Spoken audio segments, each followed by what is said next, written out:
A nossa próxima palestra é sobre formação para conselheiros municipais de patrimônio cultural. O palestrante é Bruno Tripolini Balista. Ele é graduado em pedagogia, tem 10 anos de experiência no setor público, atuou nas áreas de educação, tecnologia, cultura e turismo. Ele foi presidente do Circuito Turístico Montanhas Cafeeiras de Minas. Atualmente, ocupa o cargo de diretor de Cultura, Turismo, Indústria e Comércio na Prefeitura Municipal de Monte Santo de Minas.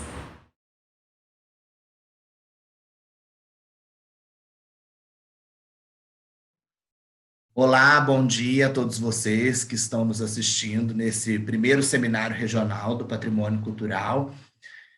Nós agradecemos a confiança da Triângulo Cultural e eu sou Bruno Balista, estou diretor do Departamento de Cultura, Turismo, Indústria e Comércio do município de Monte Santo de Minas e hoje eu venho falar com vocês uma formação breve sobre os conselhos municipais de patrimônio cultural. A minha fala é uma fala de conselheiro, né, pois eu sou presidente do Conselho Municipal do Patrimônio Artístico e Cultural de Monte Santo de Minas, e já tenho alguns anos vivência com o tema, pois também já fui conselheiro municipal em outras localidades, e a minha fala hoje com vocês, então, é trazer um pouco do meu conhecimento sobre o patrimônio cultural, sobre o ICMS Patrimônio Cultural, sobre as ações que são desenvolvidas pelo Conselho Municipal do Patrimônio Cultural nos municípios.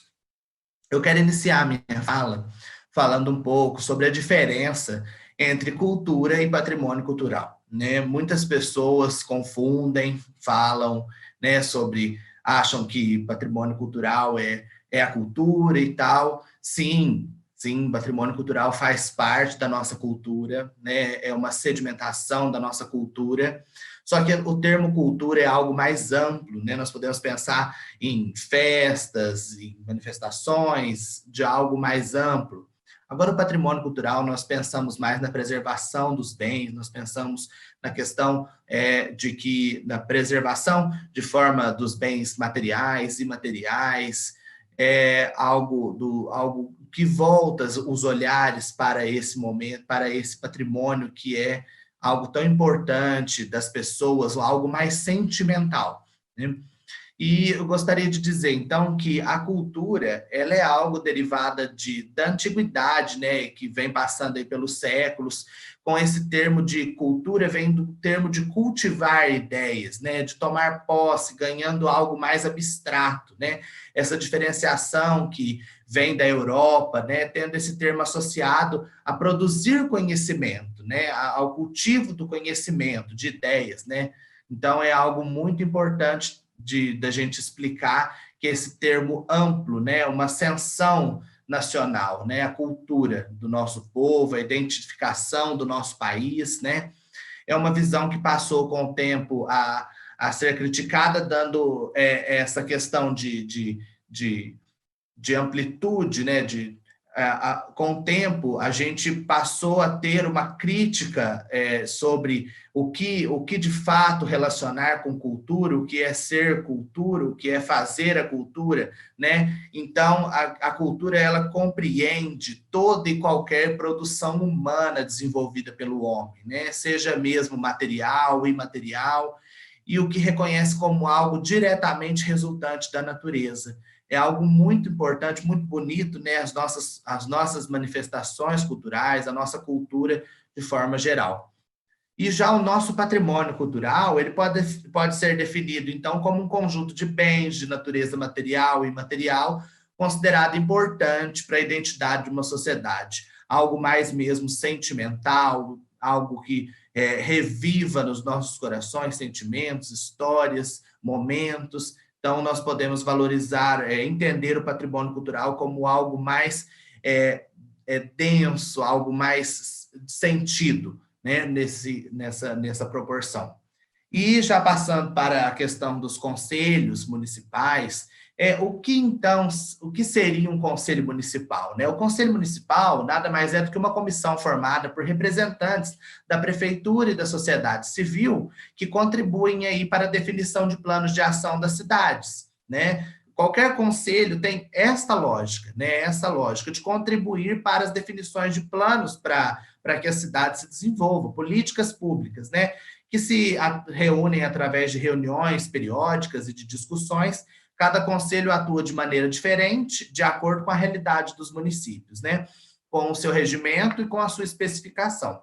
Dentre as atribuições, inclui-se a defesa dos direitos dos cidadãos, porque o conselho é a voz do povo dentro do poder executivo municipal, né? Nós vamos ter aí os conselhos, Conselho Municipal do Patrimônio, Conselho Municipal de Turismo, Conselho Municipal do Idoso, Conselho Municipal de Saúde, Conselho Municipal de Educação. Então, é a voz da população sendo ouvida, né, aqui dentro do poder público. Então, o conselho é essa comissão, essa união de pessoas que fortalece as ações do poder público. Agora, falando mais especificamente do Conselho Municipal do Patrimônio, ele é o órgão colegiado com poder decisório de composição paritária entre o poder público e a sociedade civil, o qual compete deliberar sobre as diretrizes das políticas, os atos protetivos e outras medidas correlatas à defesa e à preservação do patrimônio cultural dos municípios. Então, o Conselho Municipal do Patrimônio é algo que é uma grande missão assumir um cargo de conselheiro municipal do patrimônio, porque a segurança, as políticas públicas de proteção dos bens passa pelo Conselho Municipal do Patrimônio. Quem delibera, fiscaliza, orienta é o Conselho Municipal do Patrimônio Cultural. Bom, então quais são as principais funções, né, do Conselho Municipal do Patrimônio Cultural? Propor bases da política e acompanhar as ações de proteção e valorização dos bens culturais do município. Receber, analisar propostas de proteção de bens encaminhadas por indivíduos ou entidades representativas da sociedade civil. Emitir pareceres prévios e licenças atendendo à solicitação dos órgãos competentes da prefeitura. Analisar estudo prévio de impacto de vizinhança de acordo com o Estatuto das Cidades, né? A Lei Federal 10.257 de 2001, em relação aos aspectos de proteção da paisagem urbana e do patrimônio cultural. Permitir o acesso de qualquer interessado a documentos relativos aos processos de tombamento e aos estudos prévios de impacto de vizinhança, bem como dar publicidade aos atos do Conselho. E elaborar, aprovar o regimento interno.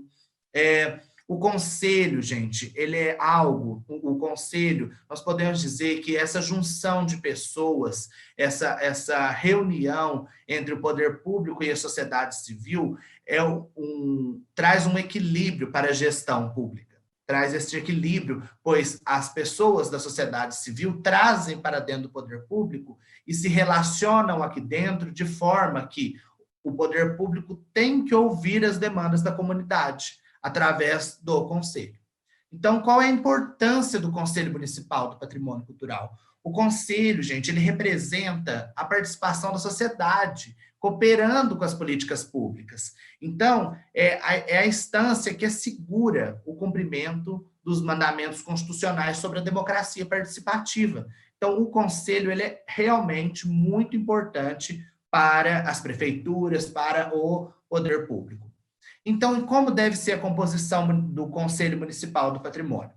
Olha, no sentido de legitimar e democratizar as decisões, a composição é recomendada que o Conselho combine entre representantes da sociedade civil e também do poder público, que é esse órgão paritário. Uma composição paritária nada mais é do que algo equilibrado, onde o poder público e a sociedade civil vão ter a sua voz. É muito recomendável que, por parte da sociedade civil, os membros representem instituições de importância cultural, social, na cidade e na região, preferencialmente aproveitando pessoas com conhecimentos técnicos na área, exemplo, arquitetos, e urbanistas, pessoas que são presidentes de associações culturais. Isso é muito importante e agrega muito nos trabalhos do Conselho. O que eu preciso para ser um conselheiro municipal do patrimônio cultural? O que eu, cidadão, preciso para ser um conselheiro? O conselheiro, ele nada mais é do que ele deve ser maior de idade, gozar de reputação ilibada, legitimidade social, ter preferencialmente conhecimento técnico sobre o tema e, principalmente, compromisso com o patrimônio cultural da cidade.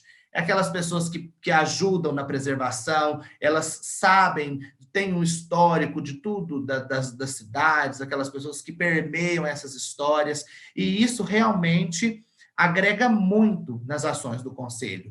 Os representantes das instituições públicas, eles são indicados pelo prefeito municipal. Contudo, recomenda-se que sejam escolhidos os que desenvolvam ações ligadas à política do patrimônio cultural, ligadas às ações de cultura, às representações de pessoas que realmente trabalham nesta área, porque essas pessoas têm decisão, poder de decisão e representação da administração pública. Algo muito importante também é a relação dos conselheiros com os municípios. É algo muito legal essa questão, porque todo mundo acha que quando a pessoa é conselheira municipal do patrimônio, as pessoas que são leigas, ou qualquer outro conselho que a pessoa ocupe uma cadeira, as pessoas leigas acreditam ainda que as pessoas recebem algo por ser conselheiros, ou têm cargos públicos, e não é isso, né? O conselho, ele é um órgão instituído por lei e atende à finalidade estatal. Os membros desses órgãos, eles são para fins jurídicos considerados agentes públicos, pois eles exercem funções públicas, mas não há remuneração, certo? Não são agentes que recebem remuneração. São agentes de caráter temporário, pessoas que praticam um ato de auxiliar o poder público, dando esse apoio, sendo conselheiros municipais. E aí, eles integram esse conselho, que deve obedecer aos princípios da legalidade, da impessoalidade, da moralidade, da publicidade e da eficiência. Então, isso é muito importante, que os conselheiros municipais sempre tenham ciência disso. E também as pessoas da sociedade que nos assistem, para que saibam que os conselheiros são, sim, agentes públicos designados para tal função, mas que não têm honorários, não recebem por isso, e são pessoas que estão contribuindo para a melhoria e a qualidade, a preservação dos bens, da história local. Então, as pessoas estão se doando voluntariamente para tal trabalho. Os conselheiros são livres ou devem obedecer a alguém? Nada disso. O conselheiro, a partir do momento que ele é nomeado, ele é livre para votar, observar as regras dispostas no regimento interno do conselho, não deve se obedecer a nenhuma ordem ou submeter em ingerências políticas, administrativas ou econômicas. A manifestação dos conselheiros deve ser fundamentada e guardar a observância às leis e princípios sobre a administração pública e, principalmente, o patrimônio cultural. Então, os conselheiros precisam sempre estar estudando, se atualizando, fazendo com que as leis sejam colocadas em prática para a melhoria, para a salvaguarda, né, e a preservação do nosso patrimônio.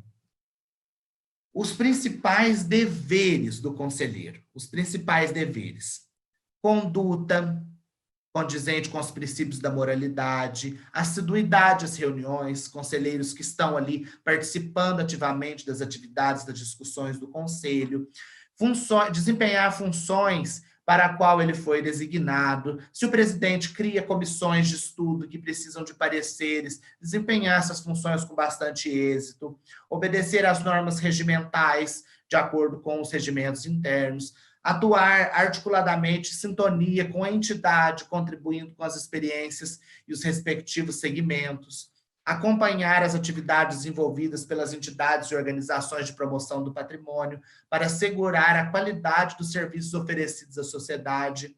É muito importante que todos estejam numa sintonia, para que todos consigam analisar, fundamentar pareceres, situações, coisas que vão surgir no cotidiano dos conselhos. E sempre manter-se atualizado dos assuntos referentes à área do patrimônio, estudando legislações, políticas públicas, orçamentos, financiamentos e demais demandas da sociedade civil.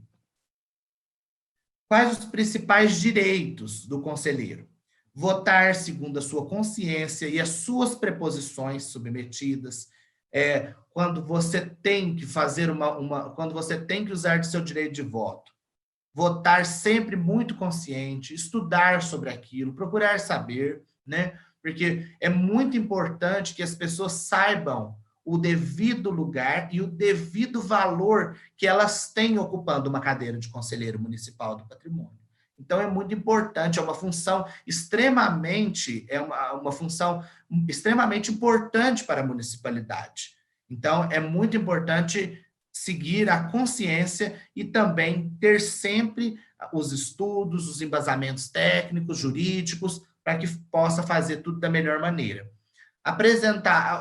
Continua sendo direito, apresentar preposições, requerimentos dentro do conselho, para que os outros pares também possam aí contribuir com seus pontos de vista, relatar os assuntos que lhe forem distribuídos pelo presidente, assinar as atas das reuniões, apresentar retificações ou impugnações às atas, se for o caso, justificar o voto quando quiser, quando for o caso, apresentar a apreciação do conselho, quaisquer assuntos relacionados com as suas atribuições.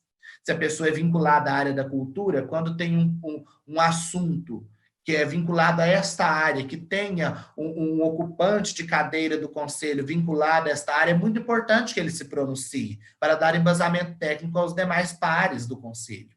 Fazer com que conste em ata as suas manifestações e as suas discordâncias, e requerer ao município a apresentação de pareceres técnicos e jurídicos sobre matérias submetidas ao conselho. Porque muitas vezes o conselho, muitas das vezes, o conselho não possui pessoas, exemplo, o conselho não possui um arquiteto que possa dar um embasamento técnico a uma obra. Então, o conselheiro ele vai submeter um pedido ao setor de patrimônio, ao departamento de cultura, para que o arquiteto do município subsidie essa intervenção, subsidie essa ação para que possa oferecer aos conselheiros, né, pareceres, embasamentos técnicos para as demais votações e conclusões de caso aí.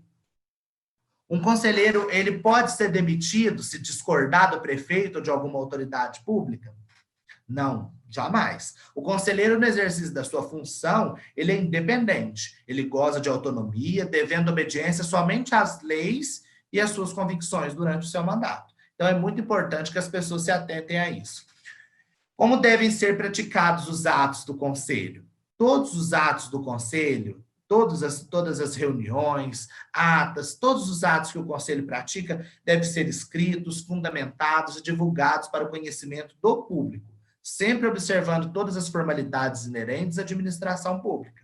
É muito importante prezar pela lei da transparência, prezar pela questão da legalidade das coisas, sempre estar deixando muito amplo e divulgado todas as ações que são desenvolvidas pelo Conselho. Os limites de deliberações, existe limite? O Conselho tem limite das deliberações? O Conselho não pode deliberar sem observância da lei.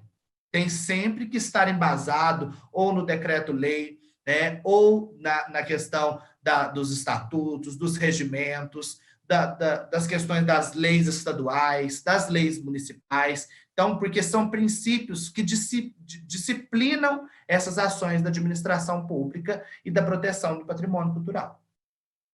O que é preciso ser feito antes do Conselho tomar alguma deliberação? Antes do Conselho fundamentar isso numa ata, é muito importante, gente, que esteja embasada essas fundamentações em análises, em projetos, nos documentos, nas leis. Que a gente recomenda que seja feita a apresentação de pareceres antes de tomar uma decisão, para que faça com que a gente diminua as dúvidas, para que porventura possa existir, para que a gente possa, então, tomar decisões mais concisas, mais técnicas, que isso é muito importante. As reuniões do conselho, as decisões, elas devem ser públicas? Sim, sempre, muito, sempre que possível, tornem as reuniões do conselho públicas. É muito importante, porque é um órgão integrante da administração pública, mas é indispensável a divulgação na sociedade civil, pois a sociedade civil já tem os seus pares que são representantes ali. Então, é muito importante que a sociedade civil acompanhe todo esse procedimento, acompanhe tudo que está acontecendo aí por trás das reuniões e os atos praticados aí pelo Conselho. O que o Conselho deve fazer quando constatar que um bem cultural está em mau estado de conservação? Primeira coisa, o Conselho deve notificar o proprietário, cientificar a prefeitura e, se necessário, acionar a promotoria de justiça local. Certo? Então, se um bem tombado está em bom estado de conservação, ótimo. Vamos mandar uma carta para o proprietário, parabenizando, fazendo elogios. Agora, se o conselho constatar que o bem está em mau estado de conservação, é preciso uma intervenção. E é preciso que o conselho faça uma notificação ao proprietário e dê ciência dessa notificação à prefeitura. E se, de tudo, não acontecer nenhuma mudança nessa questão aí, então aí é preciso acionar a promotoria de justiça.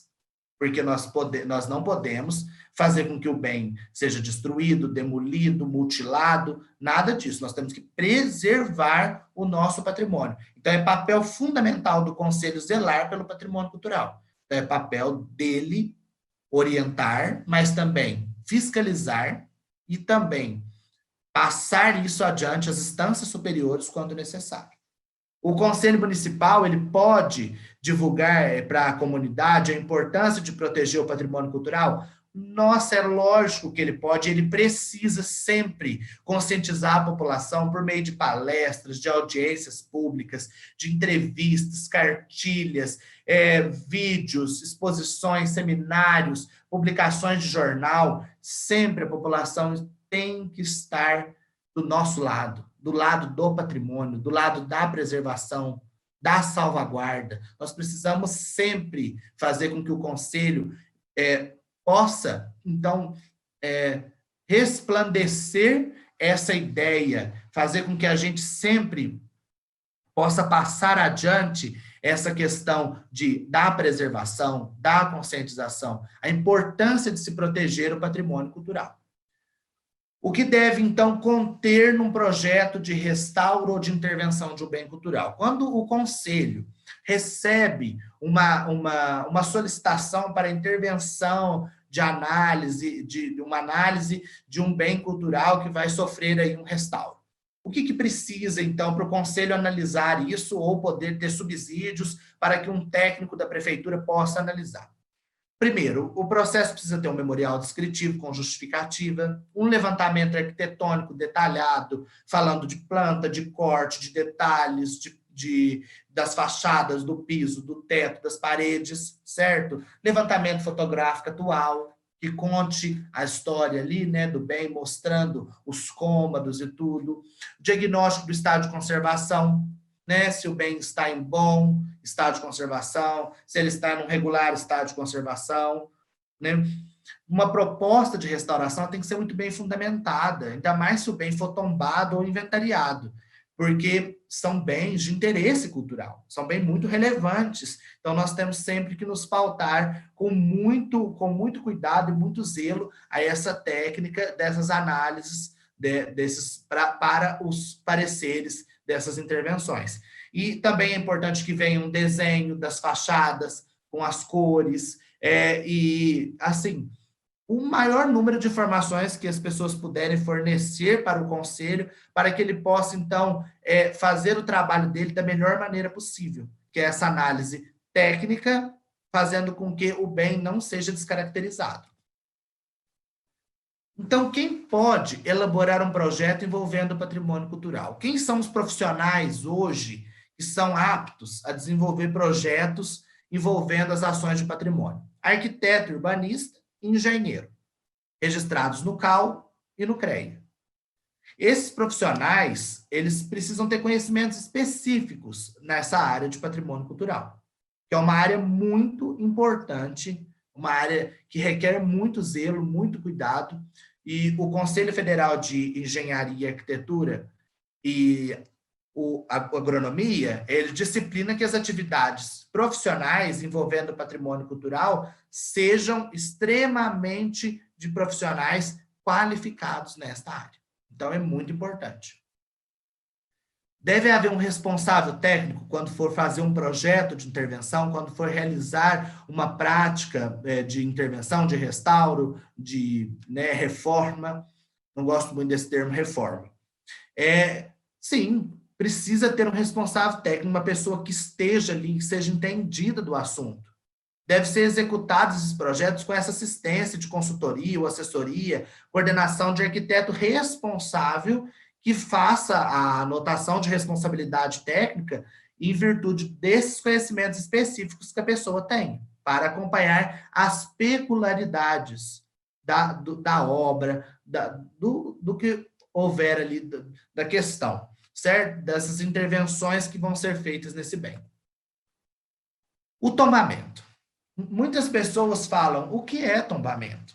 Tem muita gente que chega para ser representante de conselhos, ou muitas pessoas mesmo, qualquer cidadão comum, fala, vocês falam tanto de tombamento, o que é o tombamento?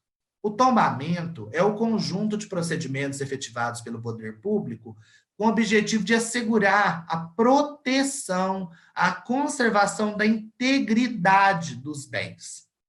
Da integridade dos bens materiais móveis ou imóveis, públicos ou privados, de interesse cultural. Então, é muito importante, quando um bem se torna tombado, a característica de relevância dele aumenta muito. Ele é algo assim, que não pode ser descaracterizado, destruído, mutilado, desconfigurado, nada. É um bem que precisa de um cuidado especial, de um olhar especial. A maior importância desse ato reside no poder de controle que sobre o bem tombado a instituição passa a exercer. A partir do momento que o bem é tombado, a prefeitura, o conselho, o setor de patrimônio precisa ter um olhar diferenciado para esse bem, porque é muito importante que o bem se mantenha ali intacto, preservado. Então, o tombamento é algo muito importante. E foi a nossa primeira diretriz, foi a nossa primeira política implantada no Brasil, foi o tombamento. Então, é algo muito importante que seja seguido e que seja, assim, que isso resplandeça aí ao longo dos tempos. Somente os bens excepcionais, monumentais, podem ser tombados? Não. Segundo a Constituição Federal de 88, não são somente os bens que são dotados de monumentalidade, algo do tipo, que podem ser objeto de tombamento. Basta que sejam portadores de referência de identidade, algo que expresse sentimento, ação de memória coletiva, ação dos grupos, dos mais diferentes grupos, formadores da sociedade civil brasileira. Então, é muito importante que as pessoas entendam que tudo aquilo que é relevante para a história, para a memória, pode ser tombado. O que pode ser feito em um tombamento? Um bem tombado. O que pode ser feito? Os bens tombados, eles ficam sujeitos, sim, a um regime jurídico particular com relação à disponibilidade, porque os bens, eles passam a ter um valor ainda maior.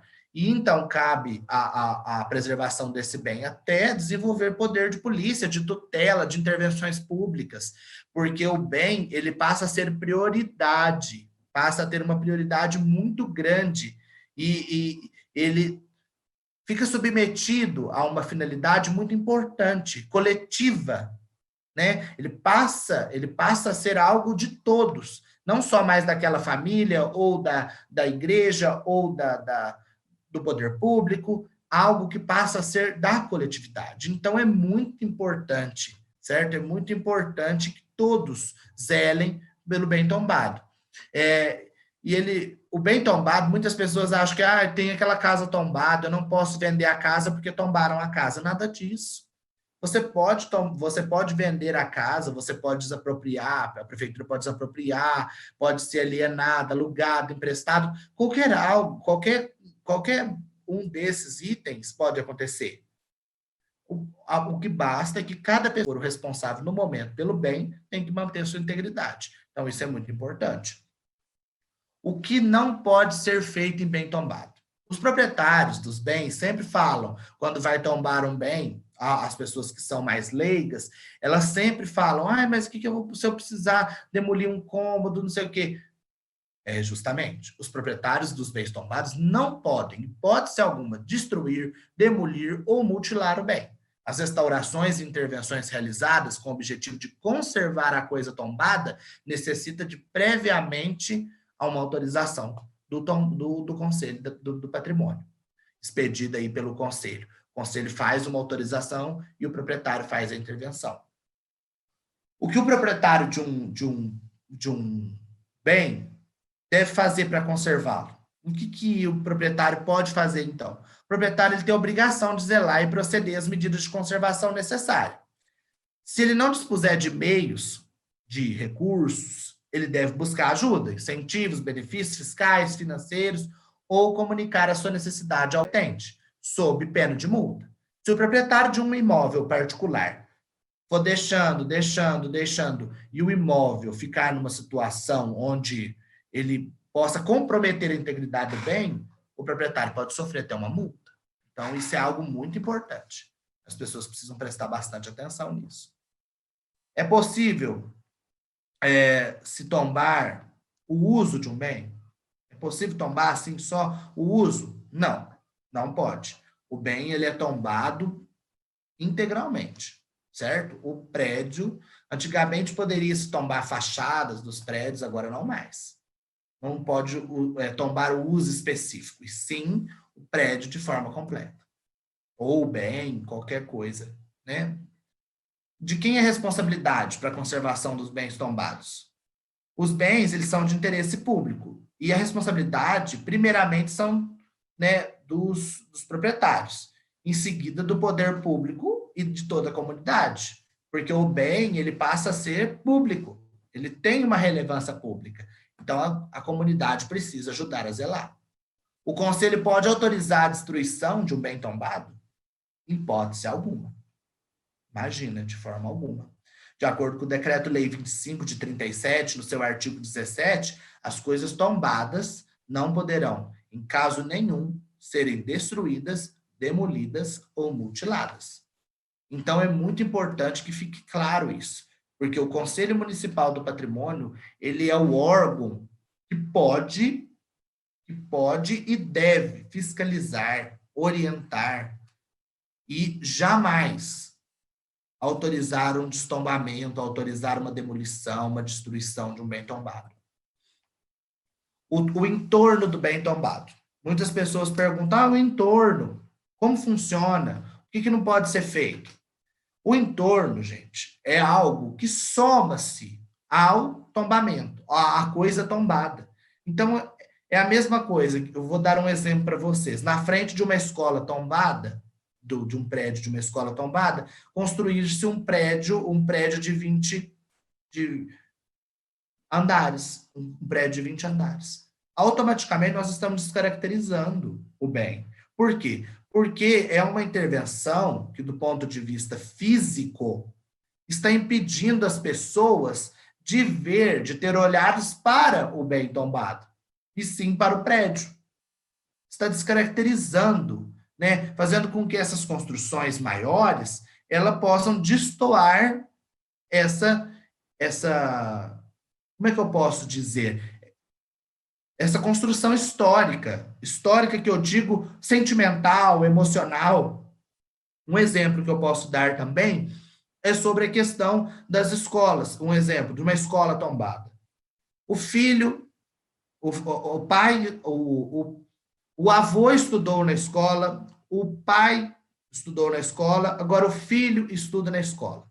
Então, essa construção coletiva, essa geração para geração, e as pessoas sempre com esse pensamento, dizendo, olha, eu estudei lá naquela escola, meu pai estudou, agora meu filho estuda. Então, isso é muito importante, porque essa é a preservação do patrimônio. Ah, mudou alguma coisa lá da época? Olha, fez uma alteração assim, mas essa alteração foi para melhoria técnica, teve que fazer um projeto de combate a incêndio, teve que ser colocado isso, alguma coisa assim do tipo. Mas nada que descaracterizasse o bem e tornasse aquele bem que destoasse a memória das pessoas. Então, isso é muito importante. E, justamente, o entorno, ele faz muita diferença, que é algo que constrói o entorno e que tira a visibilidade do bem, causa uma estranheza muito grande. E os bens culturais tombados? Somente eles que devem ser preservados? Imagina, de forma alguma. Todos os bens dotados de valor cultural devem ser objeto de preservação. Todos devem ter a salvaguarda necessária. A Constituição Federal, ela diz que a natureza do bem, tratando-se de valor cultural, ele precisa ser protegido. Então, é muito importante que as pessoas zelem por todos os bens culturais. Agora vamos falar um pouco de inventário. Vamos sair um pouco do tombamento e falar um pouco de inventário. O inventário é um instrumento constitucional de preservação do patrimônio que consiste na identificação do registro por meio de pesquisas e levantamentos das características particulares de determinado bem. É algo que nós podemos dizer que nós estamos traçando um histórico daquele bem, trazendo para a memória das pessoas algo, contando a história daquele bem, de algo parecido daquele bem, é algo que traz na memória das pessoas algo afetivo. Então, é como se nós estivéssemos fazendo uma construção reunindo aqueles saberes, né, dentro do inventário, criando um banco de dados para o município ter aí a preservação dos bens. Um bem inventariado é um bem protegido? Sim, claro. A Constituição de 88, no artigo 216, reconhece expressamente o inventário como um instrumento de proteção ao patrimônio cultural. Assim, o inventário tem a natureza de ato administrativo, declaratório e restritivo, daí passando a derivar efeitos jurídicos que objetivam a sua preservação. Por isso, as intervenções em bens inventariados devem também ser previamente aprovadas pelo Conselho de Patrimônio, porque também são bens que estão ali sendo resguardados, bens de importância, relevância cultural. Então, precisa também ter esse apoio, esse carinho, essa salvaguarda. Então, é muito importante que nós tratemos o inventário como algo fundamental e muito importante para a municipalidade também. Um bem inventariado pode ser destruído? Ao contrário dos bens tombados, os bens inventariados podem, infelizmente, serem destruídos, demolidos, mas somente com prévia e expressa autorização do órgão responsável e protetivo da prefeitura, pois o inventário ele confere aos bens móveis e imóveis o status de bem dotado de valor cultural. Então, é algo também de muito significado. Então, não é assim, olha, amanhã eu vou demolir aquela casa. Infelizmente, tem muita gente que faz isso. Não pensa hora nenhuma na história, na memória, na construção coletiva das ideias do povo e já vai destruindo. Mas o certo é ter a autorização expressa aí do Conselho do Patrimônio. Agora vamos falar um pouco de patrimônio cultural imaterial. Eu gosto muito desse tema.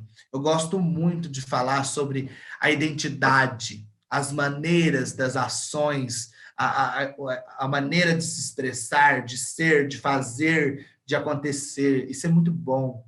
É muito bom falar sobre o patrimônio material, incluir nesse contexto as formas de que as pessoas sabem, os saberes, os fazeres. É muito bom falar sobre isso, essas coisas que estão enraizadas dentro das pessoas. Isso é muito bom. Esse é o patrimônio sentimental. Eu costumo dizer que esse patrimônio imaterial é patrimônio sentimental, patrimônio que envolve o sentimento. Né? As pessoas não conseguem tocar, não conseguem...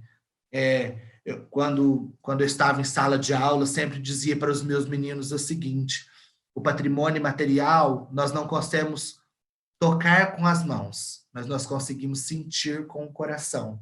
Então, é algo muito bonito de se ver. As formas de expressões, né, das pessoas, as celebrações, os saberes, os fazeres, quantas coisas, né, que nós temos aí, os rituais, as festas, né, as manifestações literárias, os saberes de uma pessoa que faz doce, os fazedores de cultura, de arte. Como é bom, né, gente? Como é bom falar sobre patrimônio material. É algo que eu gosto muito, que reproduz fielmente aquilo que nós somos.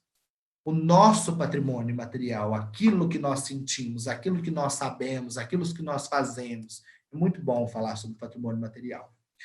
E como a gente procede o registro de patrimônio material? Para que serve esse registro? É uma identificação de conhecimento do bem, né? Por meio dos, assim, os técnicos vão elaborar um processo de registro para que o público tenha acessibilidade a essas coisas, a esses saberes, esses fazeres, essas celebrações. É a mesma coisa quando nós fazemos um registro de uma festa importante para a municipalidade. Por exemplo, a festa de São João, a festa do Reinado, o Congo, o Moçambique.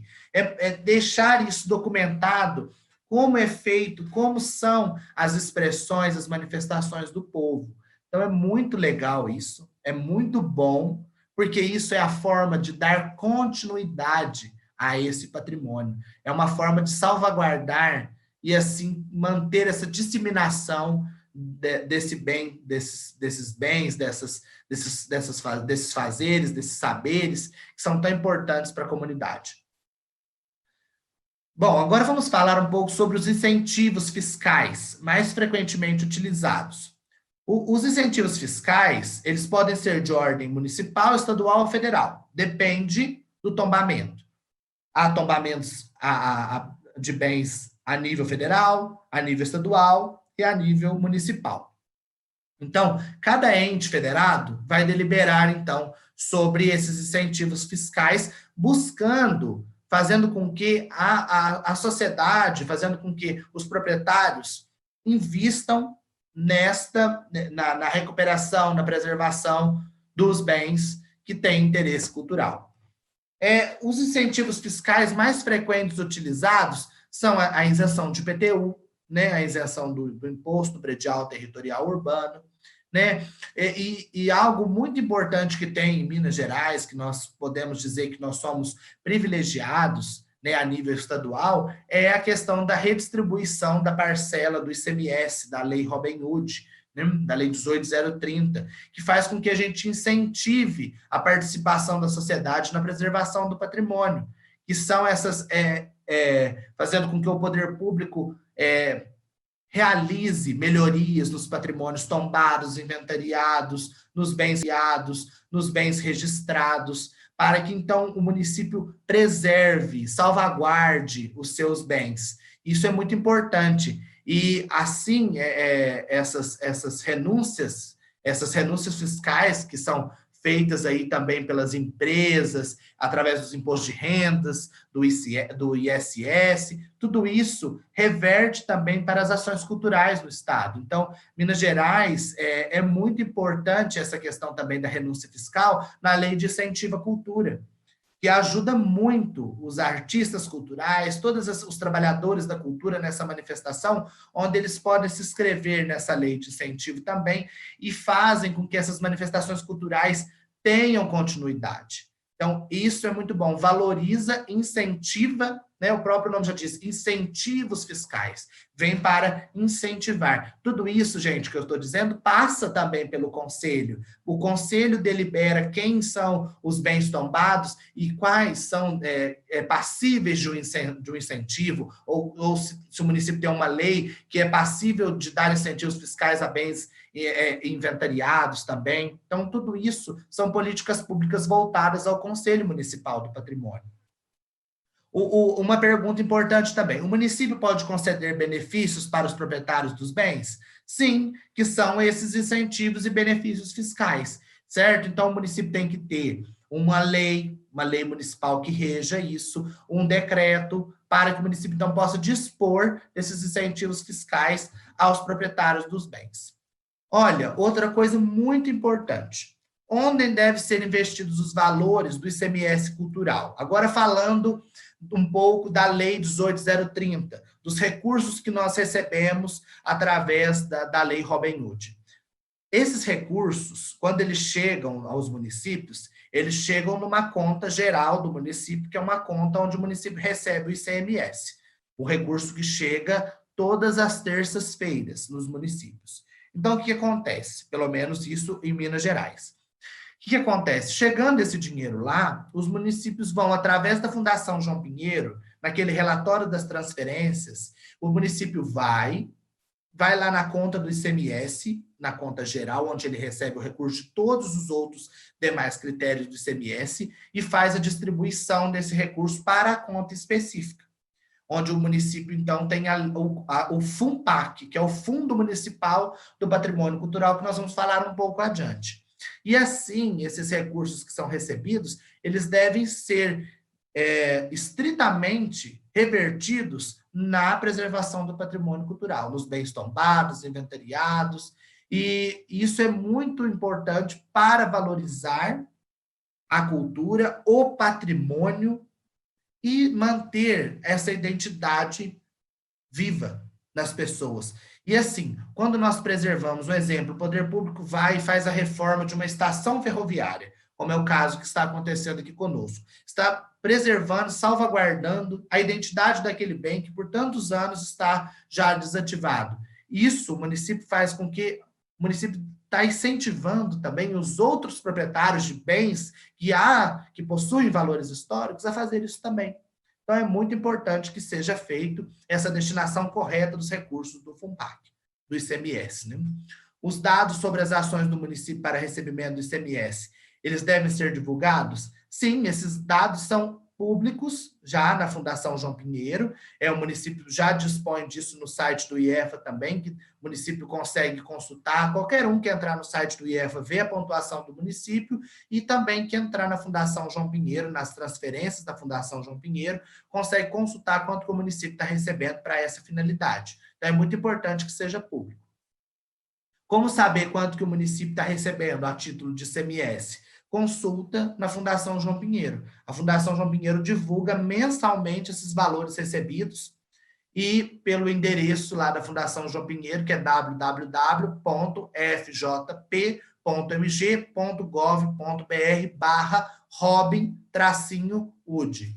E é nesse endereço, então, que os municípios consultam aí as suas transferências e fazem as destinações corretas.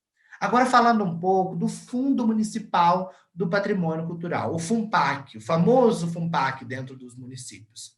Esse fundo é um instrumento que foi constituído com o objetivo de reservar esses recursos financeiros específicos para serem empregados nas medidas de defesa e de promoção do patrimônio cultural. Então, esse fundo é um fundo especial, muito importante, né? É um recurso que o município recebe importantíssimo, que o seu maior instrumento, a sua maior importância é fazer com que isso seja fazer com que a preservação do patrimônio aconteça fielmente, que as políticas de proteção do patrimônio cultural sejam colocadas em prática. É um apoio financeiro, caráter suplementar, né? O município tem que já fazer isso com seus recursos próprios. E esse recurso que é recebido através da fundação, ele justamente vem para subsidiar, dar um suplemento aos apoios apoiar as ações do município. Então, esses projetos que são feitos de preservação,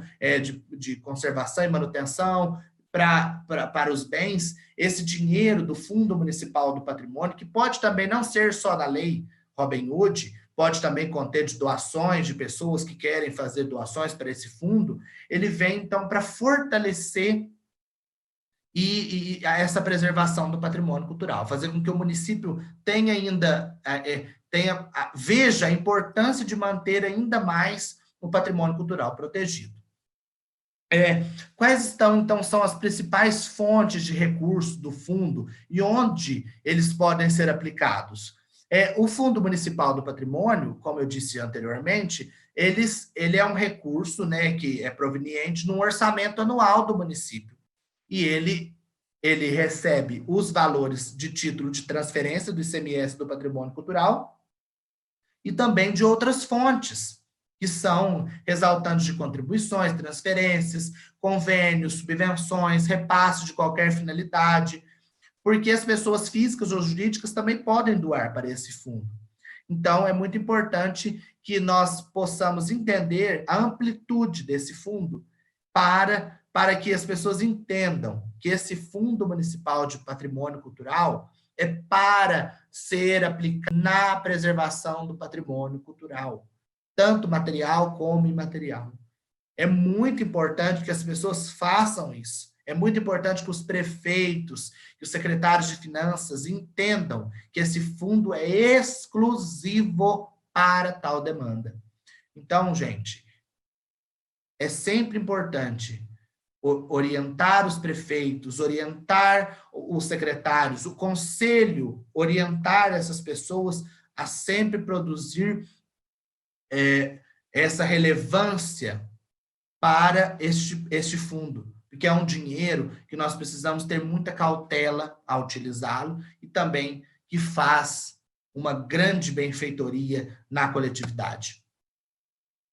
Então, onde devem ser investidos esses dinheiros? Como eu já havia falado, no financiamento de estudos e pesquisas, de conservação, de restauração, fazer com que sejam, então, mantidos em perfeito estado de conservação os bens.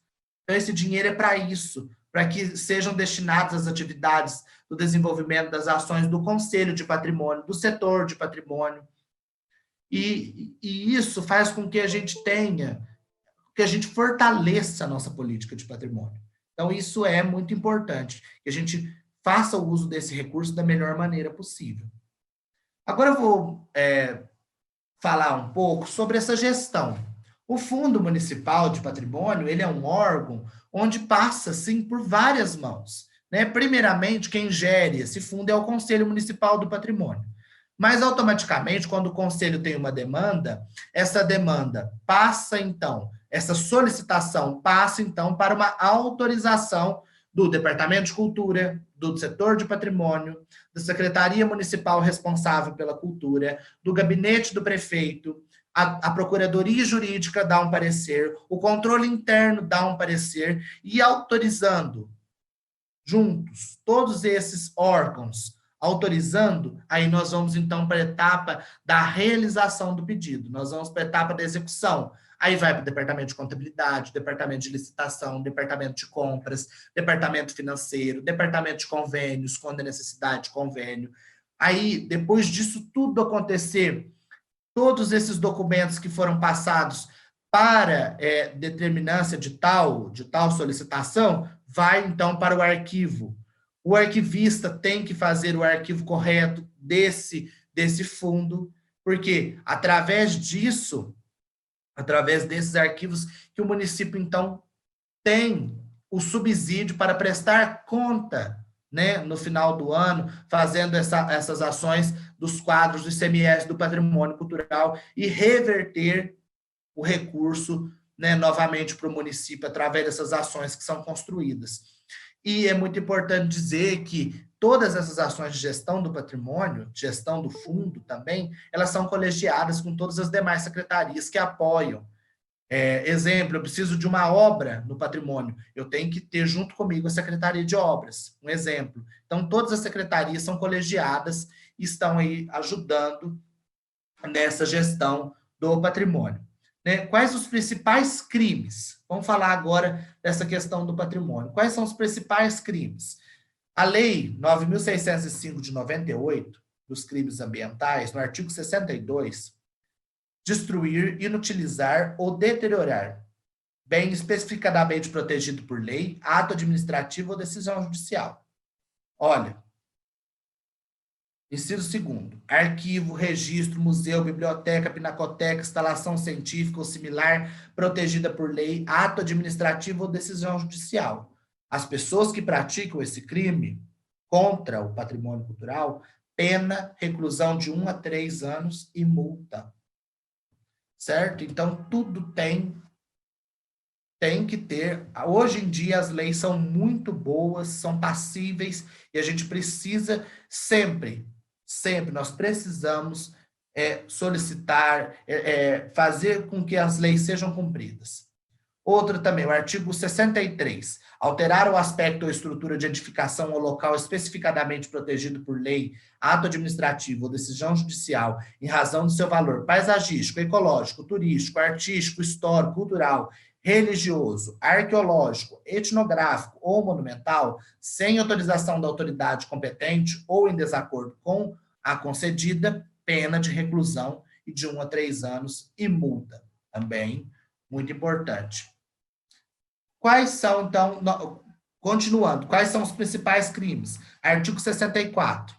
Promover construção em solo não edificável ou no seu entorno, assim considerado em razão do seu valor paisagístico, ecológico, artístico, turístico, histórico, cultural, religioso, arqueológico, etnográfico ou monumental, sem autorização da autoridade competente ou em desacordo com a concedida, pena detenção de 6 meses a 1 ano e multa. Também muito importante.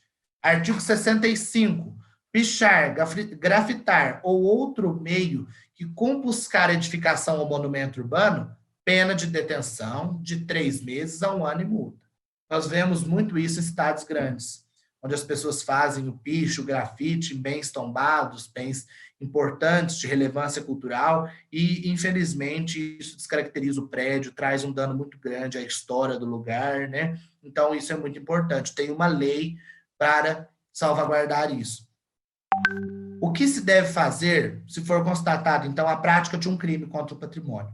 A pessoa que tomar conhecimento do crime, ela deve noticiar ao Ministério Público, indicando os fatos ocorridos e, sempre que possível, as provas, fotos, laudos, boletim de ocorrência, certo? Então, o Conselho do Patrimônio, se notar que isso aconteceu, se os membros, algum membro do Conselho notar que isso aconteceu, precisa trazer isso para dentro de uma reunião e deliberar sobre tal tema e tomar as providências cabíveis, porque vocês são os órgãos fiscalizadores, né, do patrimônio cultural no município. Vocês, conselheiros, vocês são as pessoas que zelam pelo patrimônio cultural. O município precisa dar um apoio ao conselho. O município sempre tem que dar esse apoio técnico. Então, ele tem que ter técnicos na área do patrimônio cultural? Sim. O município tem que ter pessoas capacitadas na equipe técnica para a gestão adequada desse patrimônio, né, na sua área aí cultural. Tem que ter um arquiteto, um historiador. Isso é muito importante que os municípios tenham. Ou mesmo uma consultoria, né? Uma consultoria especializada que possa te auxiliar no momento necessário. De quanto for necessário, a consultoria possa dizer para você, olha, um parecer, nós vamos então emitir um parecer para o conselho. Então, é muito importante que o município tenha técnicos na área de patrimônio cultural. O que é preciso para que o Sistema Municipal de Defesa do Patrimônio Cultural funcione bem? Primeiro de tudo, que eu digo, boa vontade. Boa vontade dos pares, porque todos precisam fazer a sua parte, tanto o poder público quanto a sociedade civil. Então, é muito importante que as pessoas tenham boa vontade. E criem condições para que todos exerçam seus direitos culturais e tenham acesso aos bens. Protejam, conservem, preservem os bens que constituem o patrimônio cultural municipal através dos instrumentos normativos, que as leis, os decretos, prevenindo a ocorrência de danos. E promovam a conscientização da sociedade com visitas, preservação do patrimônio municipal e a descentralização das ações administrativas. Isso é muito importante. Fazer com que a prefeitura dê ciência e dê apoio, subsídio para a sociedade. Mostre para a sociedade, nós estamos juntos, vamos fazer a diferença, vamos manter esse bem com a sua integridade, com a sua história. Então, isso é muito importante. Outra coisa que é muito importante, gente, que a gente tenha sempre essa integração entre o poder público e as entidades da sociedade civil e também as pessoas do coletivo, que produzam ações de promoção e defesa ao patrimônio, aos nossos bens, né? Ter sempre essa articulação, né? E ter sempre legislações que embasem tal fato, legislações que façam com que tenham essa proteção dos bens culturais, porque isso é muito importante, essas legislações que criam conselho, fundo, o sistema municipal do patrimônio. Então, isso é muito importante. E essas legislações embasam as nossas ações para os registros, tombamentos, inventários, a gestão documental né, das nossas políticas públicas do patrimônio cultural, dos conselhos, né? Porque o conselho, se ele não tiver uma legislação por trás, ele não consegue deliberar. Então, é muito importante que nós tenhamos, então, a legislação municipal para promover aí os atos referentes ao patrimônio. E também, gente, sempre essa questão da publicidade, né, essa questão de promover a gestão do patrimônio cultural de uma forma ampla. Faça uma grande divulgação do que está acontecendo. E ter essa aproximação com os entes, entre prefeitura, conselho, Ministério Público, os órgãos das demais entidades da sociedade civil, é muito importante para que isso funcione bem.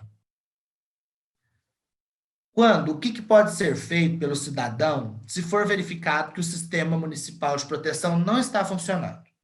O cidadão pode e deve pedir explicações à prefeitura ou mesmo noticiar o fato ao Ministério Público.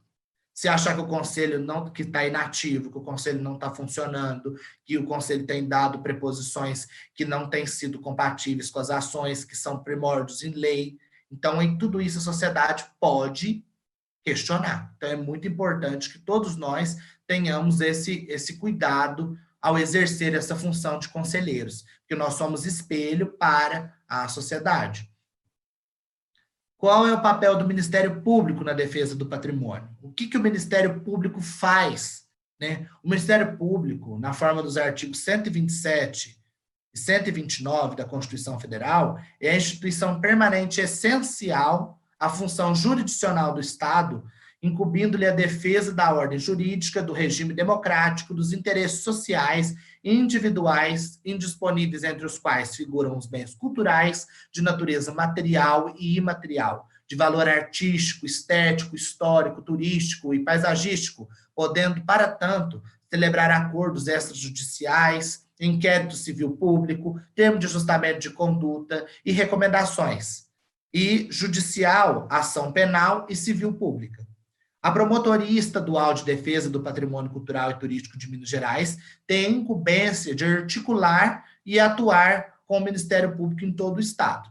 Essa promotoria especial de defesa do patrimônio, ela está localizada na Rua dos Timbiras e no bairro Barro Preto, em Belo Horizonte. E as pessoas podem acessar essa promotoria através do site www.mp.mg.gov.br. E aí, nessa promotoria, nós estamos falando direto do assunto do patrimônio cultural. Qual é o papel do IEFA? Tanto se fala em IEFA, ou IEFA, vou fazer uma documentação para o IEFA, nós precisamos fazer o tombamento para mandar para o IEFA, nós precisamos fazer a ata de reunião de acordo com a deliberação do IEFA. O IEFA é o Instituto do Patrimônio Histórico e Artístico de Minas Gerais, criado pelo governo do estado em 71. E ele é um órgão que tem as deliberações junto ao Conselho Estadual do Patrimônio Cultural, CONEP, para instruir os processos de competência do patrimônio cultural do Estado. Então, é o instituto que tem atuação de caráter normativo e presta serviço na execução direta ou na supervisão e fiscalização de intervenções do patrimônio cultural. Além disso, dá assessoria às prefeituras municipais e comunidades, contribuindo para a preservação e divulgação do patrimônio cultural mineiro. E a sua sede está localizada em Belo Horizonte também.